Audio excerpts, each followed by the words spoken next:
Could you tell us about Karnataka hybrid micro device? So Karnataka Hybrid Micro Devices, or KHMDL, we are into thick film hybrid microcircuits manufacturing. So our circuits are miniaturized and rugged. We are into different sectors like aerospace, defense, space, and automotive. For automotive, we do voltage regulators and fuel sensors. Voltage regulators, we do almost around 1 lakh voltage regulators every month and 600,000 fuel sensors every month. For space, every spacecraft manufactured by URSC ISRO has one of our hybrid microcircuits. For defense, we are mainly into electronic manufacturing services, EMS services, and we serve for HAL. And now we are also looking for commercial opportunities as well to expand and explore. Your main marketing strategy is that I can see in your posters also that Chandrayaan-3 had KHMDL Yes. along with it. So can you Yeah. tell me about So, that? as I told, our main USP or the main product is hybrid microcircuit. That is a miniaturized circuit. So, for example, PCB may be on a bigger size, but hybrid microcircuit will be not even a half size of a PCB. Depending on the customer requirement, we can design a miniaturized hybrid microcircuit and reduce the real estate by more than half. And also, this can be encapsulated and your IP will be protected. So this is our main USP. And Chandrayaan-3, so one of the feather in the cap moment for us is we have done a seismometer, MEMS-based seismometer for Chandrayaan-2 and 3 that senses the moon quake. So this is also used for docking two satellites. So this is what is our main USP is miniaturizing and reducing the real estate of a bigger circuit to the smaller size, and also giving durability and long life. So this technology that you talk about, it's been there since right from the start? So our company started in 1992 and again it was restructured in 2000, 2001. So we are there for more than 29 years, 30 years. This technology is there from ages. This is not what we invented, but this is a technology where we have built on this technology, and the base technology exists from long time. What sets you apart from the rest of the people in this space? So there are not many people know about this technology, and it is very niche. Generally, PCBs, it is a general term which is used in every industry. But if you see this hybrid microcircuits or thick film technology, what we do, we print on a ceramic substrate. So this is what is our specialty. And after we print conductors, resistors, we mount active and passive components on it. And also we do die bonding and wire bonding. So this is where, we have an advantage of doing multi-layers on a ceramic substrate and reducing the real estate or reducing the size of a circuit. What is the design challenge that you encounter while doing so? Because if not many people are doing that, must mean there's something which is difficult over here. So what is the design challenge? So the design challenge, in the sense, there is nothing difficult or challenging in this, but the main thing is, as I told, PCB has more space for us to design easily. But in an HMC, all those components should be compact, and we should design in the half of the size. So that is the challenging part, and which we are expert in doing it. What all stages of development do you do in-house, and what do you outsource to other? So basically, we have end-to-end facility. Only the enclosures or a few electronic components we purchase or outsource. But other than that, the process, maybe the printing, then the fabrication of it, wire bonding and sealing. And then we also have a reliability lab, which, these circuits go across different tests like burn-in test, leak test, gross leak, fine leak test. And then finally it will be delivered to our customer. So basically we have end-to-end fabrication facility. Only we don't outsource any process as such. We only source materials from other countries or from other vendors. What kind of ecosystem, local ecosystem do you have here in India? In India, we are trying to develop mainly the mechanical enclosures is what we mainly use from India. Main our paste and substrates will be sourced from outside the country. But other than that, rest all we have tried to develop sources in India, and we are developing. And also for these paste and substrates, we have developed sources in India, and we are planning, in another 5 to 10 years, we want to be completely indigenized company. So we don't import any products. So we want to solely develop everyone in-house. What kind of infrastructure do you have in India? So we have almost a 70,000 square feet facility in Electronic City, Bangalore. It is mainly our corporate office and our manufacturing facilities in the same place. So we have class 1 lakh and class 10,000 clean room facility as well. Under the laminar floor, we have class 100 facility for our HMC activities. Is it a private entity, or are you a public-private partnership, or do you have investors? So we are a closely held public company. So we have investors in a closed group. We are not listed on a stock exchange, but we are a closely held company. 60 to 70% stakes are held by Das family, who Mr. Gopal P. Das, our managing director and chairman, and his mother. So they own the company basically. What kind of channel partners are you looking for at this EFY Expo? What kind of partnerships are you looking to build here? So here, mainly we want to showcase people what exactly thick film technology is and what hybrid microcircuits, benefits of hybrid microcircuits. So here we want to also partner with PCB manufacturers, where we can integrate our HMC technology to their PCBs. Or, there's a piece, like what we do is we have a basic PCB and we mount our HMCs on that PCB. So something similarly, if they are finding challenges in the real estate, we want to partner with them and come to one product where we can incorporate both a PCB and an HMC and do a complete module, which is more efficient and, accuracy is in the better stage. Mounting an HMC on a PCB, what are the applications of this technology? So basically, application in the sense, one of the application we do is our voltage regulators, which is used in alternator, and apart from that, our light control module. So with the earlier, the PCB size was much bigger. So we reduced the PCB size for 50%, and we have added 3 different HMCs for that. So it can control 7 different lights, like your DRLs, your indicators, tail lamps. So this is the advantage. We bring down the size of the PCB with a combination of our hybrid microcircuit. So together, it gives more durability and efficiency. But doesn't that put a lot of load on the PCB with respect to heat? No.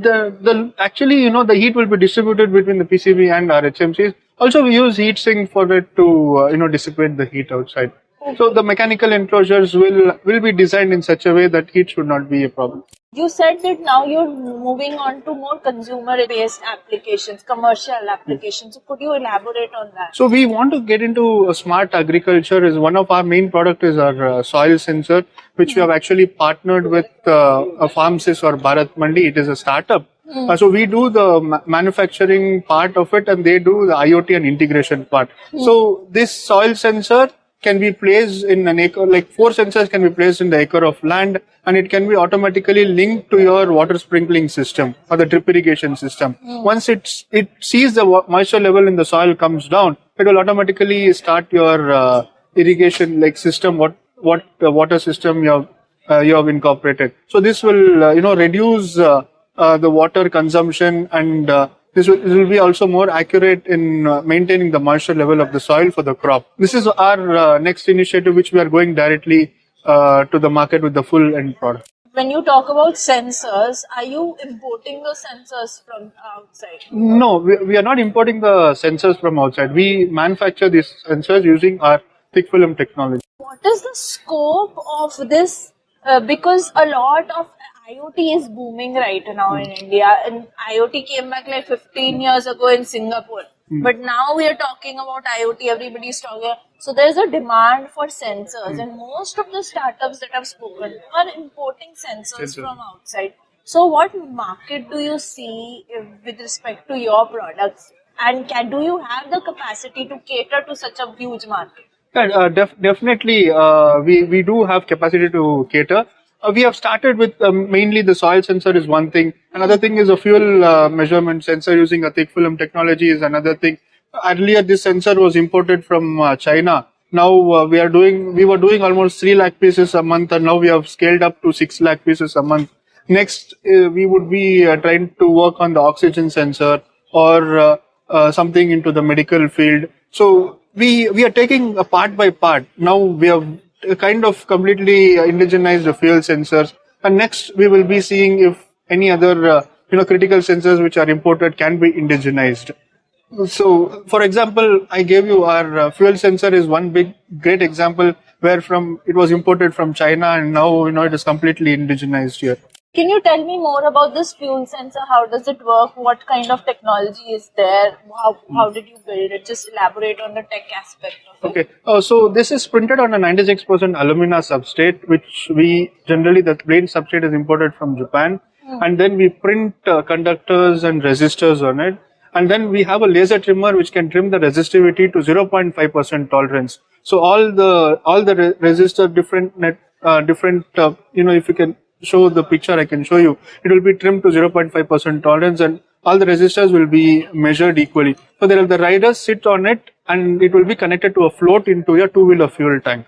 As and when you fill the fuel or it is empty, the float movement records. It rides on the sensor and it records the fuel level in the tank. So that shows on the dashboard of your two-wheeler. Who are you selling this product to?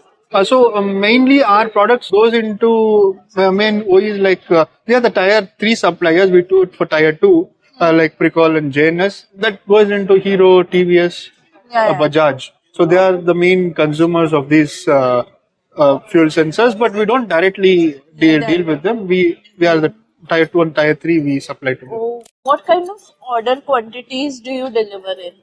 And what rate do you sell these sensors? Yeah, so we do almost 5 lakhs to 6 lakh pieces per month. Per month. So rate I can't disclose actually, but yeah, it depends on customer to customer, design to design. Few designs would be complicated and few designs would be simple. So and the consumption of we use silver palladium in that. So consumption of silver palladium drives the main rate of this product. You are offering customized applications of the same sensor. Yes. No, our entire product line is customized. So we don't have any off-the-shelf product. So customer comes with their design. We change the design to suit their requirements. So basic concept the customer comes with, or if there is a product which is already has and if he wants to indigenize it, he will come with the product and he will give us a product. We re-engineer it and we build to print. So you mentioned fuel sensor and you mentioned soil moisture sensor. Apart from that, are there any other sensors that you've developed? So sensor, other than that, we have developed like almost from 15-20 years we are supplying voltage regulators which are used in four-wheelers, and from more than 15 years we do hybrid microcircuits, different solid state switches, the seismometer circuit similar to that for space industry. And other than this, we also have an EMS line which we dedicatedly serve for defense, mainly HAL. We do mission computer assemblies for them. For these sensors, what kind of partners are you looking so that you are able to expand this journey to incorporate, build other categories of sensors for this rapidly booming market? Yeah, definitely. For the raw material side, we would see if when is any company which is doing the ceramic substrates, the 96% alumina ceramic substrate, and the silver palladium paste manufacturers. And on the sales side or on the engineering side, we would like to tie up with OEs or any tier 1 companies so that we can do a joint development program with them. So they import, so they know what exactly the market is. And if they feel that we suit their supply chain and they can tie up with us and we can do a joint development so that we can indigenize that sensor in India. Is the cost of producing fuel sensor or moisture sensor, is it higher in India as compared to, importing it? Definitely the cost in India is higher than China. Because China, we can't directly compare to China because China government gives them the benefit of subsidies. And also many of the raw materials are easily available there for them to do the basic paste or the ceramic substrate. But for us, everything is import. So definitely if we are importing from Japan, we get some benefit. But otherwise, any other country, we need to pay duties, we need to pay the freight, you need to pay like additional costs for all the imports which we get from the other countries till here.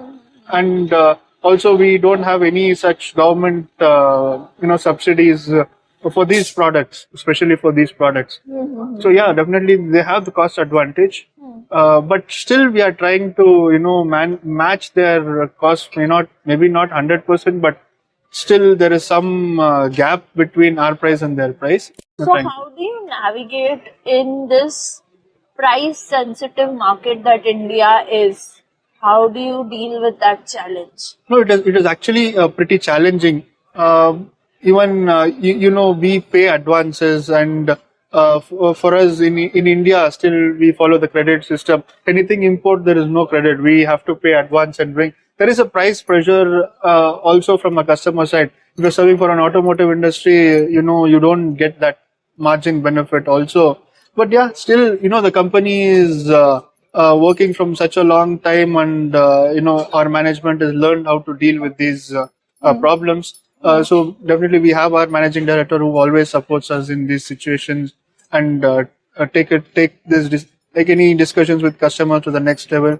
Even a few customers are always supportive to us, and they have trusted us so far, and diverting those imports to us, even if it is a bit higher side for them. They also feel safe if they have an indigenized supplier and who is nearby to them. So these ways, we have somewhere we have an advantage compared to imports from China.